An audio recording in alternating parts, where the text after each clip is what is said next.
దళితులపై దాడి చేసిన అగ్రకులస్తులను కఠినంగా శిక్షించాలని దళిత సంఘం నాయకులు ఏపీ ఎంఆర్పీఎస్ఎస్ జిల్లా అధ్యక్షులు టి రమేష్, మాదిగ సంక్షేమ సంఘం జిల్లా కార్యదర్శి ఆర్ ప్రసాద్ డిమాండ్ చేశారు. ఈ సందర్భంగా చిత్తూరు నగరంలో ఏర్పాటు చేసిన మీడియా సమావేశంలో వారు మాట్లాడుతూ, ప్రకాశం జిల్లా బండ్లమూడి దళితవాడలో అగ్రకులస్తులు దళితులపై దాడి చేసి వారం రోజులవుతున్నా ఇంతవరకు దాడికి పాల్పడిన వారిపై చర్యలు తీసుకోకపోవడం బాధాకరమన్నారు. దళితుల పొలంలో అగ్రకులస్తులు గొర్రెలు పంటలను నాశనం చేసిందని ప్రశ్నించినందుకు దళితులపై దాడి చేయడం బాధాకరమన్నారు. దీనిపై పోలీసులకు ఫిర్యాదు చేసి విచారణ అనంతరం పోలీస్ స్టేషన్కి వెళుతున్న దళితులపై అగ్రకులస్తులు తిరిగి దాడి చేయడం జరిగిందని తెలిపారు. దీనిపై ఉన్నతాధికారులు సంఘటనా స్థలాన్ని పరిశీలించి అగ్రకులస్తులపై చట్ట ప్రకారం శిక్షించాలని డిమాండ్ చేశారు.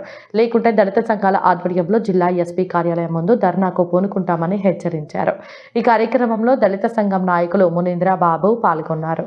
మేము చిత్తూరు జిల్లా తరఫున ఖండిస్తూ అక్కడ మాదిగలు పొలంలో గొర్రెలు మేసిందని అడిగినందుకు రెడ్లను ప్రశ్నించినందుకు మమ్మల్ని మీరు ప్రశ్నిస్తారా, మీకు అంత గర్వమా అనే అహంకారంతో వాళ్ళు కొల పేరుతో దూషించడం జరిగినది. అందుకు గాను మాదిగలు కంప్లీట్ ఇచ్చి పోలీస్ స్టేషన్ కంప్లీట్ ఇస్తే స్టేషన్ను ఎస్ఐ గారు కానిస్టేబుల్ పంపించి ఎవరిది న్యాయం ఏమి అన్యాయం చూసుకొని రమ్మంటే, ఏమి అన్యాయం జరిగిందో చూసుకొని రమ్మంటే వాళ్ళు పోలీసు సమస్యలో పోయి పగిరి ధ్వంసం అయ్యిందని వాళ్ళు కనుక్కున్న తర్వాత కానిస్టేబుల్ ఈ మధ్య స్టేషన్కి వాళ్ళ పగిరి నష్టం జరిగింది, స్టేషన్కి రావాలని చెప్పిన దానివల్ల వీళ్ళు దారి మధ్యలో కాపు కాసి కర్రలతో గొడ్డలతో కొట్టి కాళ్ళు చేతులు ఇంచి హత్యా ప్రయత్నం చేసిన దానివలన ఇప్పుడు అప్పుడే ఒంగోలు ప్రభుత్వ ఆసుపత్రికి చేర్చడం అయినది.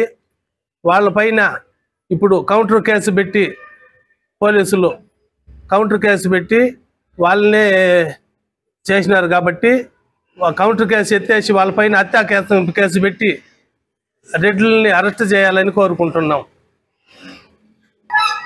అట్లా చేయని వేళ రాష్ట్ర వ్యాప్తంగా ఎంఆర్పీఎస్ఎస్ నాయకులంతా కలిసి ప్రకాశం జిల్లాలో ఎస్పీ ఆఫీస్ ముట్టడి చేస్తామని ఖండిస్తున్నాం. మాదిగ చిత్తూరు జిల్లా మాదిగ సంక్షేమ సంఘం జిల్లా కార్యదర్శిని. మేము ఇప్పుడు సంఘం తరఫున ప్రకాశం జిల్లాలో దళితులపైన దాడి చేసి కర్రలతో కొట్టి గాయపరిచి వాళ్ళు పొలాన్ని ధ్వంసం చేసి మేకలను తోలి మొత్తం అరెస్టం చేసినారు. ఆ నష్టపరిహారానికి వాళ్ళు ఇండ్లకాడ పోయి రెడ్లు ఇండ్లకాడ మాట్లాడితే మీరు ఏం చేసుకుంటారో చేసుకొని కులం పేరుతో దూషించినారు. కంప్లీట్ ఇస్తామని పోలీస్ స్టేషన్కి పోతే అడ్డదారిలో వచ్చి కర్రలతో కొట్టి ఒళ్ళంతా గాయపరిచి కాళ్ళ మీద చేతుల మీద గాయాలయ్యి ఎత్తుకొని పోయి ఒంగోలు ఆసుపత్రిలో చేస్తున్నారు. అందరూ కూడా పోయినారు, కలెక్టర్ పోయినారు, ఎస్పీ పోయినారు, అందరూ పోయినారు. కానీ ఇంతవరకు వారం రోజులైతే కూడా ఇంతవరకు వాళ్ళ మీద చర్య తీసుకోలేదు. కాబట్టి వాళ్ళ మీదనే కౌంటర్ కేసు పెట్టినారు రెడ్లు. ఇది చాలా అన్యాయం. రెడ్డి కులస్తుల మాదిగల పైన చేయడం చాలా నష్టం. కానీ ఆ అట్రాసిటీ కేసు పెట్టినారు. దాంతో పాటు అత్యాచారం కట్టాలా, ఆ తర్వాత వచ్చి కౌంటర్ కేసులు తీసేయాలని డిమాండ్ చేస్తున్నాం.